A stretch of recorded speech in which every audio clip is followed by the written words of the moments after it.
Grandpa, you said something about the good old days. What are the good old days, Grandpa? Well, Sam, it was a time of life when things were simpler, in many ways better. Life wasn't complicated by fast-paced living. Sure, the stories you've heard about having to walk to school in the freezing cold and the pouring rain are true. I don't know about walking up hills both ways part, although some days it did feel like it. But back then it was all we knew. My best friend and I would find a can or a rock and kick it all the way home from school. I guess it didn't take much to make us happy.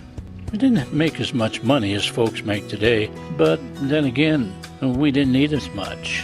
Today, gasoline is $3 a gallon.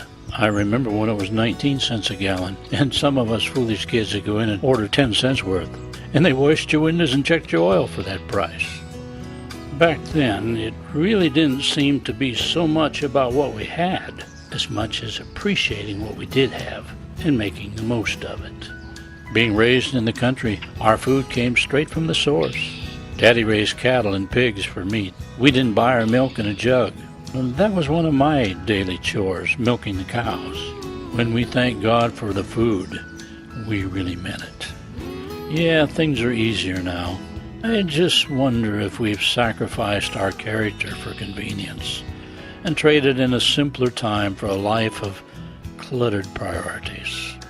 When I was first married, I made $1.25 an hour, but I always gave my 10% tithes. We didn't have restrooms in the house. We had an outhouse a ways out back for those necessities. Come rain or snow, we still had to go. So, what do you think, Sam?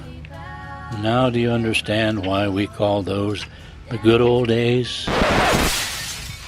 Are you nuts? You gotta be kidding me.